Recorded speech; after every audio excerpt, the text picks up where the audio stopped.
Ebigambo omukulu Sheikh byazenga ayogera ate agali mu nkuubo kigambibwa nti ebigambo ebyo bigenda kumusuula mu buzibu. Mu butuufu mu bakulembeze b'Obuyisiraamu ate munange Sheikh ye alina engeri gy'ayiyeewo omubiri mu struggle eno, alina engeri gy'ayiriddewo bannayuganda omubiri ku nsonga y'enkyukakyuka bambi ky'ayogerako abeera akitegeeza, ayogeza obulumi obw'amaanyi, ayogera ekintu nga bwe kiri kwegamba ye teyeekubira sayidi, n'abuulira gavumenti ekirungi n'agibuulira ekibi, kwegamba musajja wattu ebigambo ebyo ate agali mu nkuubo kigambibwa nti bigenda kubeera nga tebikola ki nga bimuteeka mu buzibu. Ngenda kubeera nga ate nga kuwa mu bujjuvu ate kw'ossa n'ekiriwo ew'omubaka Francis Zaake kw'ossa n'omubaka eyamutimpulira mu Parliamentary. Avuddeyo n'abeerako nekyagamba agamba nti yeewuunya nnyo Zaake okumulaba mu ddwaliro. Ngenda kubeera nga ate nga kuwa mu bujjuvu naye nga ku SC News UG kwoli kansuubire nti muli bulungi mugyebaleko gyonna gye mukwasaganya eyo. Tannaba kubeera nga osubscribinga mukwano subscribinga ka notification bell okateekeko videos zino beere nga ate ozifunira mu budde. Katutandikirewo butereevu awatali kukulwisaawo mukwano ebya Sheikh byandibanga ate bambi si birungi, amawulire ge tufuna byandibanga si birungi ku sayidi y'omusajja wattu. Imbu bateekateeka kubeera nga tebakola ki nga bamubuzaawo olw'ensonga Imbu n'asussa okubeera nga ate akuba gavumenti eno eriko nti n'asussa okubeera nga ayogera kwegamba nga akuba nnyo gavumenti eneriko kubanga buli kimu ky'ayogera akyogerera mu bulumi, ayogera ng'olabira ddala bambi anyolwa ate nga ayiyeewo nnyo omubiri, naye nga ge mawulire agali eyo mu nkuubo era bamusabye dda abeere ng'akola ki nga yeegendereza olw'ebigambo by'ayogera kubanga embu kye bamupangira kyandibanga tekigenda kubeera kirungi. Naye nga Sheikh bambi musajja wattu newankubadde nga ate balimu okubeera nga bamutiisatiisa bwe batyo, newankubadde nga ebyo byonna biri mu nkuubo byogerwa, ate ye munnange agamba sigenda kuzikiza kubeera nga ate njogera ekituufu, sigenda kuzikiza kubeera nga njogera ekikyamu, kwegamba ekirungi n'ekibi ayina okukyogerako. Yagamba nti tafuddeyo oba banaamukola ki oba banaamukola ki, naye nga mukwano ka vidiyo kano kakwasiza nnyo abantu ennaku olw'ebigambo by'ayogedde kw'ossa n'ekigambo ky'asembezzaayo mu maaso awo. Vidiyo yino kansooke njikuwe ate kw'ossa n'omwami mu maaso awo ng'akola ki nga bambi amwebaza olw'okuyirawo bannayuganda omubiri. Vidiyo yino ate nkomawo n'ebyomubaka Zaake. Wallahi emirundi egisinga akabanga ke bamala nga bakusirikidde bye bakuyisaamu baba nabo tebeegomba nseemanye nti wagyoli. Nawulirako amaloboozi g'omuvubuka omu nga awanjaga nga mu kaseera nga tamanyiddwa wagyali be yali nabo bamuyisa n'ebikolwa omwami bye yandikoze ku mukyala baabimukola mu ggwanga ki era mu biseera ki era lwaki tugwana tubuulirwe bwe tuba tetugwana kuba bannayuganda twesalira amagezi eggwanga tulifulume tugende tunoonye obubudamu bwe tuba tetugwana kuba bannayuganda batubulire n'ebisaanyizo byetaagisa omuntu okubeera munnayuganda avunaanwa okukuuma eddembe lye si kakande yekka. Ndabye abantu bangi mu layini ya buwagizi bw'omu ku bannabyabufuzi nga bazadde b'abaana tebamanyi baana baabwe gye baatwalwa, nga bazadde b'abaana tebamanyi mwana waabwe nga yali bba w'omukyala tamanyi bba gy'ali, tamanyi bba gy'ali, ng'abaana tebamanyi kitaabwe baani abaamutwala nawa gye baamutwala. Sagalaga bana bawambo banabo balinayo abaana oba balinayo abazadde nabo balinayo ab'eŋŋanda. Muntu azze omusango ategere yo omusango gw'azizza, n'abamuliranye bategere musango ki gwe yazizza nawa gy'atwaliddwa. Bino bisobola okuba nga bye bakola tebimenya mateeka kituufu nga bo mu nkola y'emirimu gyabwe yina kufaanana bweti, naye mmwe temwaliwo ndowooza. Nakasero oyo yazindwako abasirikale ne babba n'esseera ezaalimu oluvannyuma ne bagamba basanzemu amasasi wabula nakati ate tebalina gwe bali bavunaanye nesere tebazizzanga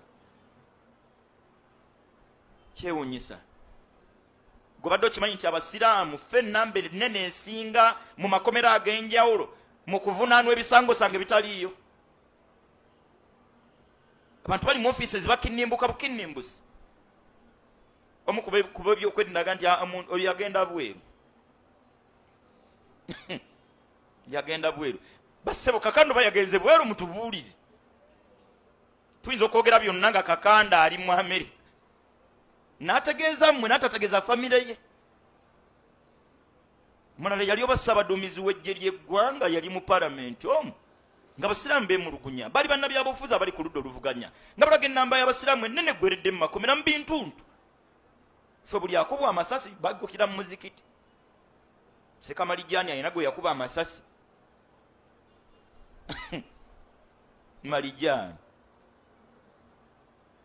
ali mu kkomera yaleetwako mu kkooti nze lwe namulaba omulundi ogwali gusoka nga bamukubye la ilaha illallah omusajja omukulu amazigo gakaba Malijani musajja mukulu ebyaddala n'envi zamuyita mudda yajja mu kkooti mu maziga n'anaaba ensonyi Malijani ne yeebikula n'akabina nga konna katonnya musaayi bino bye tuba tulinda nze kabantwalire kwogera ndoza mwe temujja kubuuza kintu azizza sikiinaako buzibu naye tuziira we are suffocating bino bwe bifaanana bwe bitu ku basiraamu sebo Ssaabaduumizi w'eggye yagamba palamenti nti abasiraamu bwe tubalabala baliyo nga 16 ku 100 kati ate abatali n'otunuulira abantu n'okkiriza nti ensi eyina nnyiniyo ensi eyina nnyiniyo ate buli muntu alina fayiro ye mu maaso ge yatutonda bali byanukula teri akola kyakola tali kisasulira ate nga n'ebimu kisoboka bulungi nnyo okusooka obisasulirirako wano tebatujjukiza byetuze tuyisibwamu batuleke Siraamu n'Omuganda ndoza guba musango abadde agezaagezaako twogerera abadde luttamaguzi abasigadde tebitukwatako ddala bikwata kwani waliwo ebintu ebikwewunyisa n'osirika n'otuuka ekiseera n'owuliranga n'okusirika nakwo kukutamye mmwe mukkiriza mu nsi wabeewo okulonda abantu beesimbewo kati ate abawagizi b'omubbo ne baggwera mu makomera ne weewunya lwaki tebakwata ono yennyini ekikwasa omuwagizi n'otokwata ono obwenkanya buli luddawo kwata ono yennyini mubuzeewo nze abadde awagira mbulwe kyempagira then nze oba mmaze naye ate gwe bawagira ate ye bamulese ate bali ku bawagizi siri munnabyabufuzi era saagala naye nange ndi muntu kati ate wakati mu buntu nange ndi musiraamu ate ndi munnayuganda ekijja kijje tewali buzibu ntambula misana nemolukange teri mutinti sina buzibu na kyonna kye balowooza kye babakola kyonna kye balowooza kye babakola tusirise tukonya kakande n'ensobi zaleetebwe mu kkooti asalirwe tumanye nti ali kigo tumanye nti ali luddawa ali luzira emyaka 5 tujja bigumiikiriza zaani ffe kusirika busiisi ni bw'aba afudde n'abantu bonna abazze bawambwa please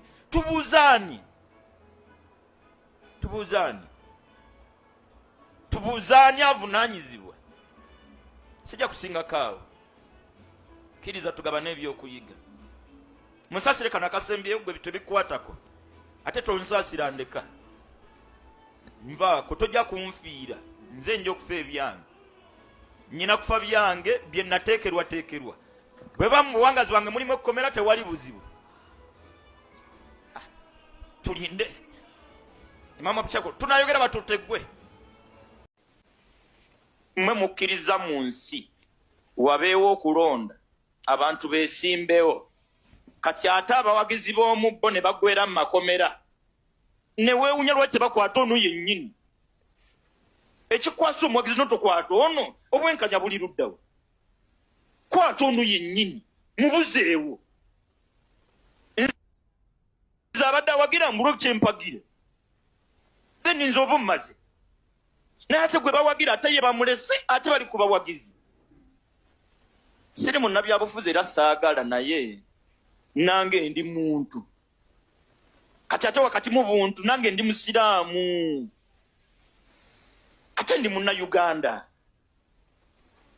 ekijja kijja tewali buzibu ntambula misana ne murukange teri mutinti sina buzibu na kyonna kye balowooza kye babakola kyonna kye balowooza kye babakola tusirise tukonye kakande n'ensobi zaleetebwe mu kkooti asalirwe tumanye nti ali kigo tumanye nti ali luddawa ali luzira emyaka 5 tujja bigumiikiriza zaani fe kusirika busiisi ni bw'aba afudde n'abantu bonna abazze bawambwa please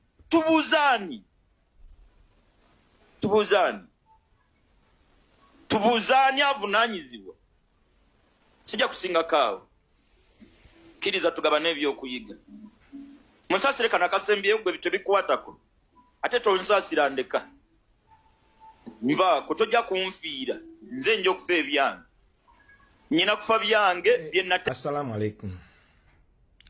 Kansubire muli bulungi. Seeka kiti mu butuufu oli seeka. Allah akusonyiwe ebiba bikusobyeko n'ebiriba bikusobyeko.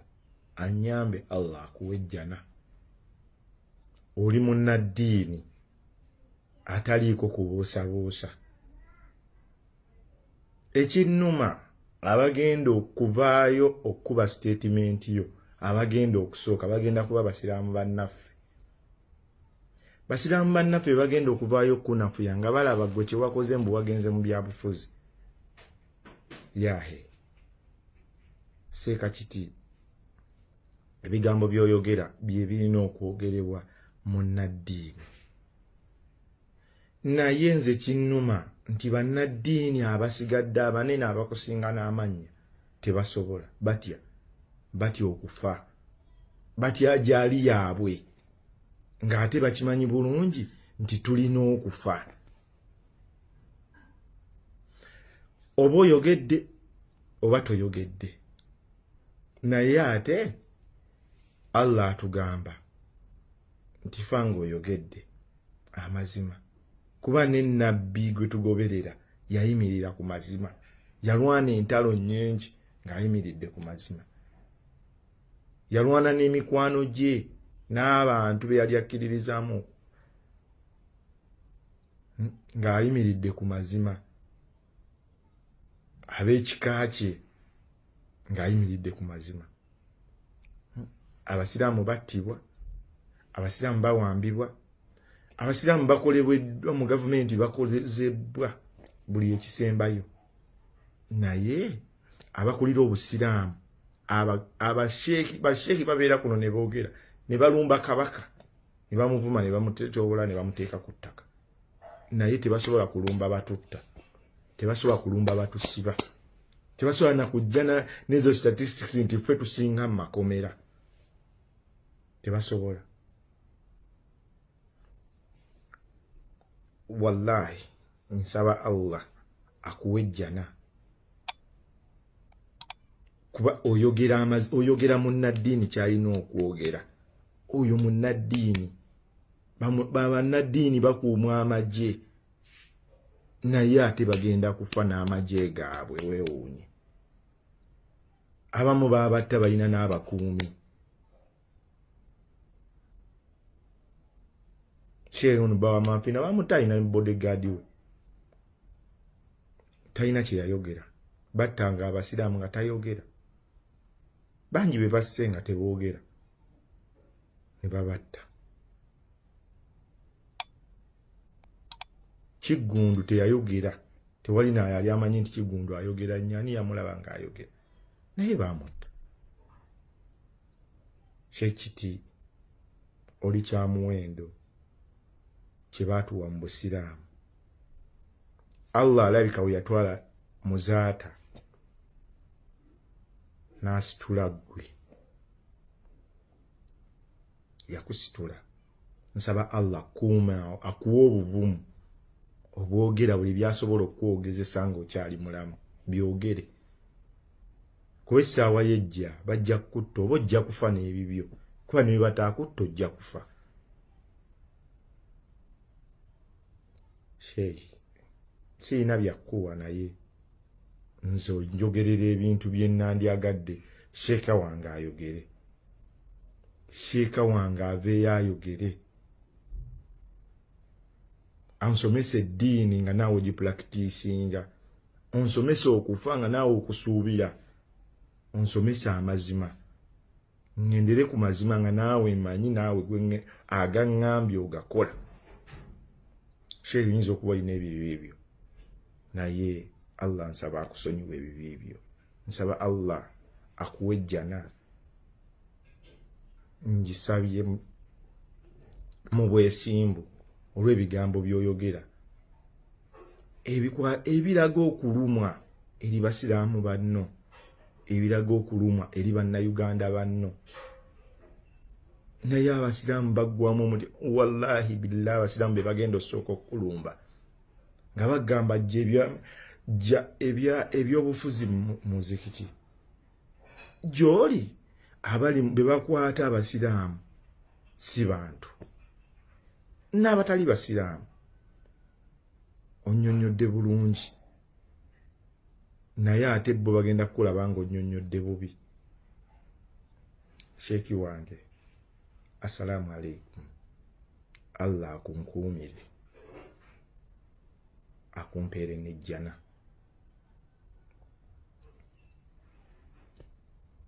Wenkuleeta ku sayidi ez'enno eyo nga tuvuddeyo ewa Sheikh Kiti musajja wattu katumusabire ate Mukama Katonda amuteekako obukuumi bwe, omanyi omutonzi waffe yasalawo era nga Sheikh we yagamba. Naye nga ku sayidi wano ew'omubaka Francis Zaake, mukwano Francis Zaake yagambye dda nti yagenze dda mu kooti okubeera nga ate awawabira omubaka Akol eyamukubira mu parliamentary, naye nga n'omubaka eyakubazaako mukwana ate naye tagenda yamukoledde press conference naye n'abeera nga teyeewuunya ensonga y'okulaba Zaake mu ddwaliro. Agamba ti teyamukuba nnyo naye ate kyamwewuunyisa okulaba ng'omubaka ali mu ddwaliro nga n'omutwe bagusibye.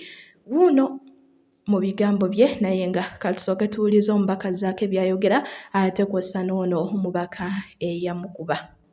Bannanyini mayumba, amasomero n'abaddukanya apartments ez'enjawulo okoyo okukolagana ne septic tanks ezeetaaga okuddaabirizibwa buli kaseera ate nga zitwala ekifo kinene, tukufunidde ekyokuddibwamu. Yeffe ba Enric Contractors nga tukola biodigester septic tanks ez'omulembe anti etwala akaseera katono gikola, egende wafunda n'awagazi mu ntobazi ne ku lukalu ekozesa akasente katono woogeraganya ne septic tanks endala ate nga mwana to si ze zino ezijjula, eno yeesengejja yokka nga nawe ayagala plumbing ew'omulembe okukola pavers oba okuzisiba. Tweyune kati okumanya ebisingawo tukubireko 0704-429-440. Yeffe ba Enric Contractors. Kintu kyeyankozeeko muntu n'omugamba semberayo waakiri tusharinga akatebe ate kati ali mu kikyusa kyate nze yamusindise. Kati njagala okulaba nga ye ng'akolebwako era manyi balooya bange bagenda kuba nnyonnyola biki ebiri mu notice gye tumusavinze. omutwe ebiseera ebisinga bano gwenga omuntu balooza bagukubye nnyo luno olowooza kyayongedde okugwafectinga nnyo oba yakendedde? Okusookera ddala omutwe gwange muguze gukubibwa emirundi egy'enjawulo era kutandika ddala mu parliament mu 2017 era nina history ya concussion engeri gye banyigiriza sikalo yange biseera biri eby'emabega kati nenzijanjabibwa era nenfuna obuyambi okuva mu America gye nagenda ne bankolako bulungi nnyo. Naye olwaleero nti ndi musanyufu ti sifunye internal problem yonna ku mulundi guno. Kati tomanya mulundi guddako kikijja kubeerawo. Kino kirina okukoma, sirina kuddebamu kubanga ntimpulwa bwentyo. Kirina okukoma era kirina kukoma kwa Honorable Akol Anthony bwe kirina okukomako. Yemanye essajja bino ebintu si byakulaba nti bw'oyogeranga bw'oyagala okolanga bw'oyagala. Tulina okulanga ebintu bino tubiteeka mu mateeka kuba ffe tulwanirira enfuga ey'omu mateeka. Abantu balowooza wagenda weetegese kulwana era wali okitegekedde. Kitu kino wakikola okigenderedde wali omanyi nti zina ensonga. Nze ng'omuntu siri muntu mutiitiizi. Nze manyi bulungi nnyo nti singa Honorable Akol embeera gye yampisizaamu bwetyo mwandirabye nga muddisa, naye embeera gye yampisizaamu nammwe mwagirabye nti ye yennyini ye yazze okulwana era n'alwana. Kabuzi from Mitiana municipality. I want to thank you so much for boxing Zake, but next time kick him harder. God bless you abundantly. It is leadership. So now, why he came to me, he wanted me to leave that particular place. And to make matters worse, he started pushing me and saying stupid actually. I mean, I didn't understand. And that's a question that I have not gotten the answer why the man came to push me. And it is unfortunate. What happened, I'm not happy about, because that's not leaders should portray in Uganda. Especially as I listened from him that the fight was about where I was seated. I mean, like kids fighting, not members of parliament fighting for a seat. It doesn't make sense. Honorable, he's saying actually that the reason I was asking you to leave, he had occupied that particular seat before you came. I don't know, because I came when he was speaking. I found him order. I don't know whether he was occupying that place or not. So I sat where I sit. And that's where I sit always. So, and it doesn't make sense. And first of all, when I see him admitted in hospital, I don't understand. Because when you watch that video very well, after all the scuffle, the man was standing, was kicking. I wonder whether he was beaten by some other people or is pretending to be badly off. I don't understand. But above all, why, if it is about the seat, why talk about stupid Acholi? It doesn't make sense. Why do you bring it to Acholi people? If I'm stupid, abuse me. I don't understand. So was that the reason you had to give him some bit of applause when he mentioned such words to you? Well, there are two perspectives. Number one, you cannot have lifted a leg of a man. You better have lifted a leg of a woman. It doesn't make sense for you to have uplifting a leg of a man. But secondly, why talk about stupid actually? It doesn't make sense. And pushing me. You know, I am shocked what happened. But I think I'm not even surprised because the man was charged. You remember when he left the floor, he was already showing his blow. You know, it was a wrong, I would say transfer of aggression. Maybe he wanted to attack the speaker. Why was he throwing blow in the air? I don't understand. So it's transfer of aggression. And unfortunately, he targeted a wrong person. That's the problem. So, Honorable, do you think this was the best way to resolve a misunderstanding between products and honorable members of parliament? You know, this is called reflect action. You can't say, is this the best option? Is this the worst option?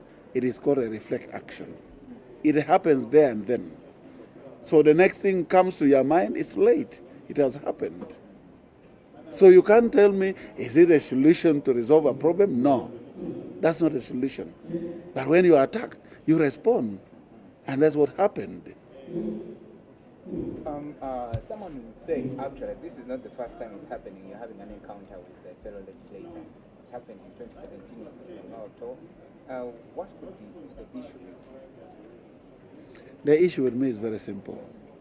I'm a very humble person, but never attack me. When you attack me, it's like pushing an elephant. You will not survive.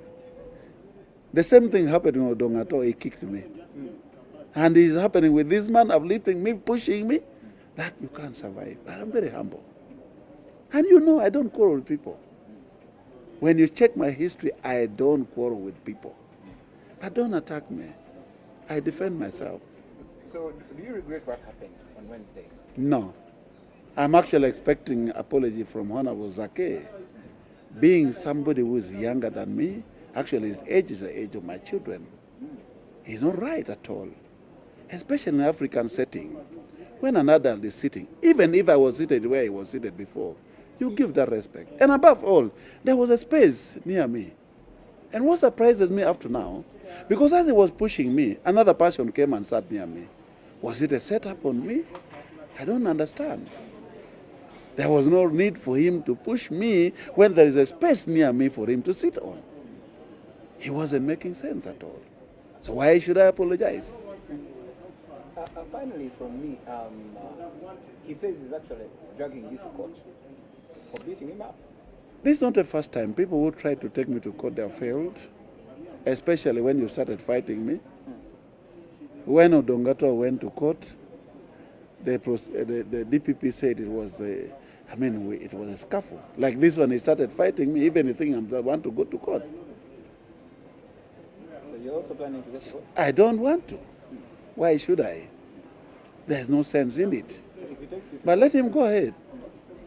A court of law is where we can resolve issues, and unfortunately, we are all members of parliament. We know the law. So there's no problem. Let him go ahead. But my unfortunate issue, I'm not happy about the Speaker of Parliament of Uganda. Why am I suspended when I'm attacked? I mean, it doesn't make sense. If I was the one who attacked somebody in the house, then you say my misconduct in the house. But I did not attack anybody. I'm appealing this particular suspension. It doesn't make sense. I don't want it to go on record that I'm suspended because I'm attacked in the house. That will encourage more people to attack you because they know when you're attacked, you're also suspended. It doesn't make sense at all.